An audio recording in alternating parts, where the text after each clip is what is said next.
Hi friends. वैसे तो share market में 5000 से ज्यादा लिस्टेड कंपनीज है, एनएससी और बीएसई दोनों पर मिला करके। लेकिन दोस्तों, उनमें से बहुत सी कंपनीज ऐसी हैं जो कि एक अच्छा बिजनेस मॉडल लेकर के नहीं चल रही है, और बहुत कम कंपनीज ऐसी है जो ऐसे बिजनेस में है जिनके की प्रोडक्ट्स डेली यूज होते हैं। और ऐसे प्रोडक्ट वाली कंपनीज पे आपकी नजर जरूर रहनी चाहिए।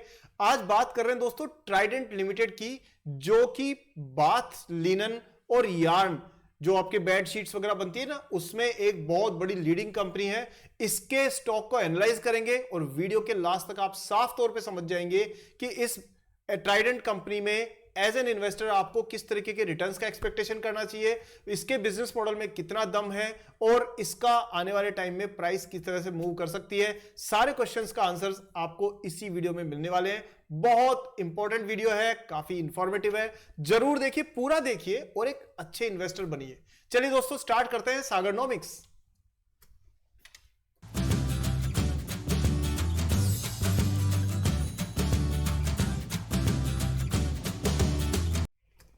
दोस्तों, ट्राइडेंट के बारे में बात करते हैं, लेकिन उससे पहले वीडियो में आगे बढ़ के हम गहराइयों में खो जाएं, उससे जरूरी है पहले कि आप वीडियो को तुरंत से अभी लाइक कर दीजिए, क्योंकि ये काम आप अक्सर भूल जाते हैं बार बार कहने के बाद भी।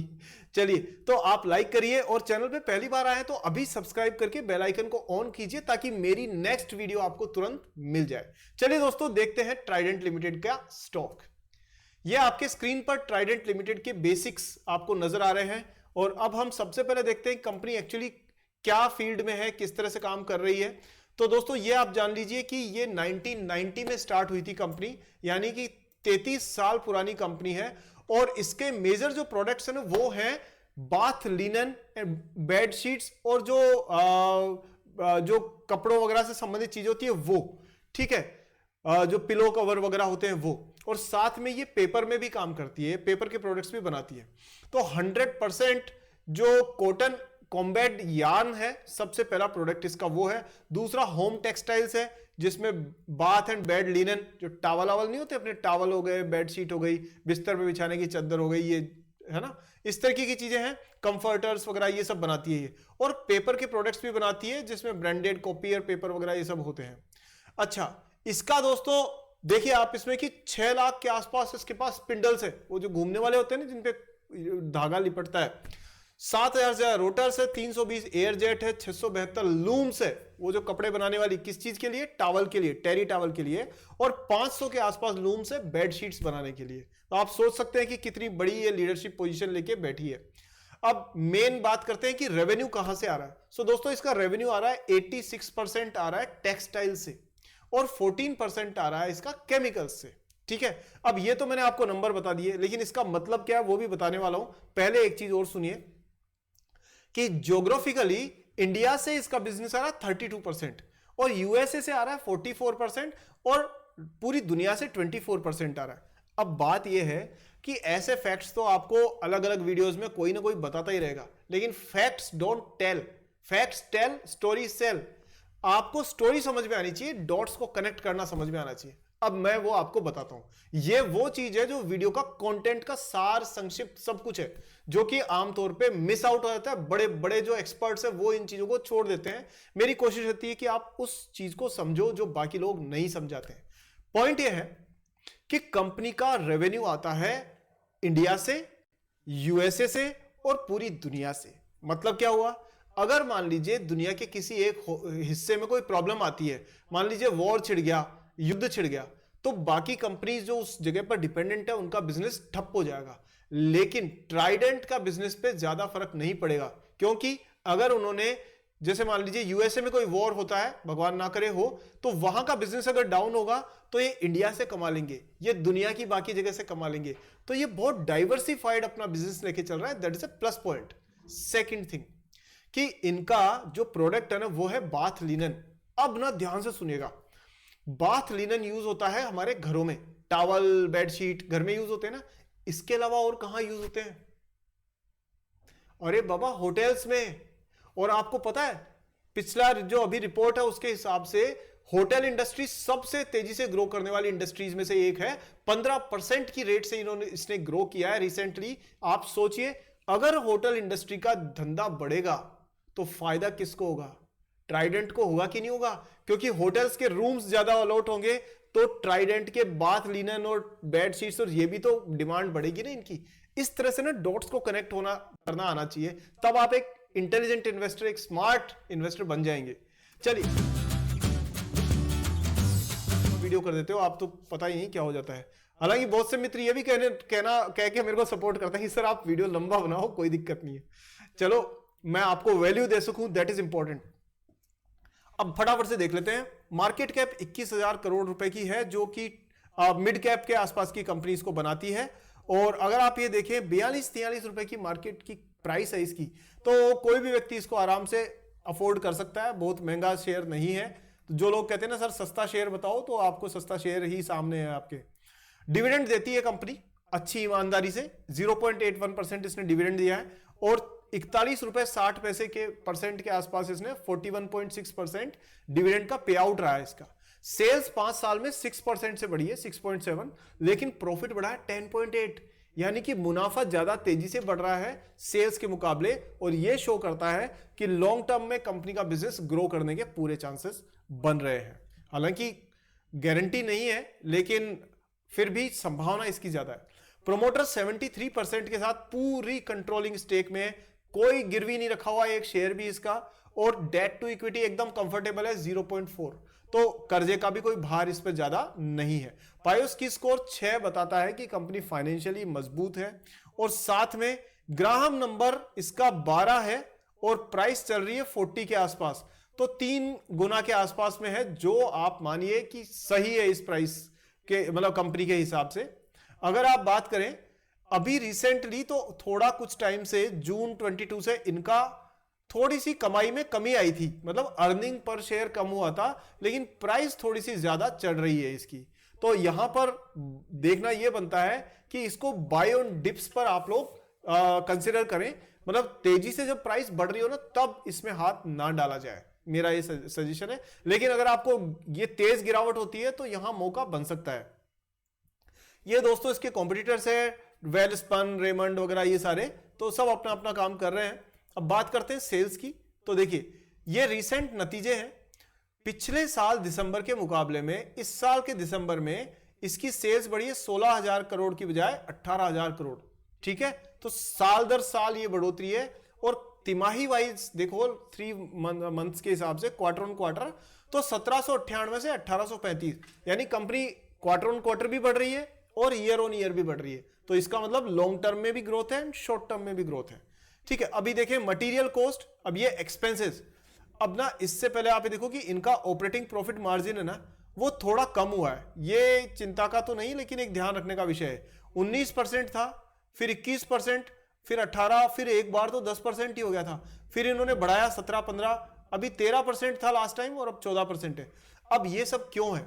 इसलिए दोस्तों क्योंकि कंपनी में, बिजनेस में कोई प्रॉब्लम नहीं है, लेकिन कंपनी का जो रॉ मटेरियल है ना, वो उसकी प्राइस फ्लक्चुएट होती है, जिससे इसका प्रॉफिट पर असर पड़ता है। तो देखो पहले ये मटेरियल पर कितना खर्च करते थे, ये करते थे 45%, फिर 40% सस्ता हो गया मटेरियल, जो ये माल, कच्चा माल खरीद रहे हैं। फिर अभी जो चल रहा है वो चल रहा है 51%। तो जब कच्चे माल की कीमत बढ़ती है ना, तो इसका प्रॉफिट थोड़ा कम हो जाता है, लेकिन चिंता की बात नहीं है, क्योंकि ये फ्लक्चुएशन बहुत कॉमन है। अब बात करते हैं दोस्तों इसकी सीधा शेयर होल्डिंग की, और यहां आप देख सकते हो कि 73% जो है वो तो है साहब मालिकों के पास में। FIIs, फॉरेन इन्वेस्टर्स बड़े स्मार्ट होते हैं, इन्होंने 1.68% से बढ़ा के कर दिया है 2.55%। वो किसी को बताया भी नहीं कि हम लोग ऐसा इसमें स्टेक होल्डिंग बढ़ा रहे हैं। आप देख रहे हो यहां पर, ये जो है FIIs का अगर मैं बात करूं, तो इन्होंने शेयर होल्डिंग अपनी बढ़ाई है भाई साहब, कहां से, ये मार्च 2023 में दोस्तों 2.59, मतलब 2.5% के आसपास चल रही है इनकी FIIs की। और अगर आप DIIs की बात करें, तो DIIs यानी डोमेस्टिक इंस्टीट्यूशनल इन्वेस्टर्स ने इसमें पहले तो थोड़ा सा ले रखा था स्टेक, फिर बेच दिया, फिर ले लिया, तो ये मौका के हिसाब से चल रहे हैं। चलिए वापस यहां आते हैं, और अब हम इस पे नजर डालते हैं दोस्तों इसके बिजनेस की और कुछ खास बातों पे। यहां आप देखिए डेटर्स डे, जो इनके पास पैसा आने वाला होता है ना, जहां से कर्ज, जो माल बेचा वहां से पैसा आ रहा है, तो वो पहले 26 दिन में आता था, और अब वो आ रहा है 16 दिन में, यानी कि ये अपने रिकवरी जो होती है ना पेमेंट की, वो जल्दी कर पा रहे हैं, ये एक प्लस पॉइंट है इसका। अब नेक्स्ट बात करते हैं दोस्तों इसके रिजल्ट्स की। तो ये आपको कंपनी का जो प्रेजेंटेशन है वो मैं आपको दिखा रहा हूं, और ये है दोस्तों अपना नवंबर 2023 का। सो आप यहां देख सकते हो ये सारे इसके अलग अलग कंपनियों से टाई अप है, अलग अलग जगह से, आइकिया से, रिलायंस से, डी मार्ट से, फ्लिपकार्ट से, सब जगह ये अपना माल बेच रहे हैं। आप समझ रहे हो, इंडिया और इंडिया के बाहर भी। साथ में अगर Q2, अब ये जो रिजल्ट है ना मेरे पास इस समय Q2 के ही हैं, FY24 के, तो और जो नेक्स्ट रिजल्ट आएंगे तो हम लोग और वीडियो बना लेंगे। तो ओवरऑल आप ये देख सकते हैं एबिटा मार्जिन 14% का है, और पीबिट मार्जिन जो है ना वो 7% का है, अच्छा है। साथ में अगर आप और चीजें देखें, अब ये इंडस्ट्री का रिव्यू लेने लग गए, तो इंडस्ट्री का तो हमें कोई खास फर्क पड़ने वाला नहीं है, बट फिर भी नजर डालनी चाहिए। फाइबर की जो डिमांड है वो 34 से 45 हो गई। यार्न जिसमें ये काम करते हैं वो 50% बढ़ गई, देखो 52 से लेकर के हो गई 75 तक। और बाकी सारी चीजों में भी ग्रोथ आई है, ठीक है। होम टेक्सटाइल, लेकिन सबसे ज्यादा अगर आप ग्रोथ देखोगे तो वो आएगी अपैरल में, यानी अपैरल एक ऐसा ब्रांड सेगमेंट है जो लगभग 1.5 गुना हो गया है। अच्छा, 1.5 क्या, लगभग 2 गुना ही हो चुका है ये, ठीक है। ये दोस्तों इंडस्ट्री के नंबर्स है, तो इसमें हमें जाने का कोई फायदा अभी है नहीं, अदरवाइज वीडियो बहुत लंबी हो जाएगी, ठीक है। अब हम बात करते हैं फाइनेंशियल परफॉर्मेंस की। तो आप यहां देख सकते हो कि ये फाइनेंशियल परफॉर्मेंस पहले से इंप्रूव हुई है इनकी।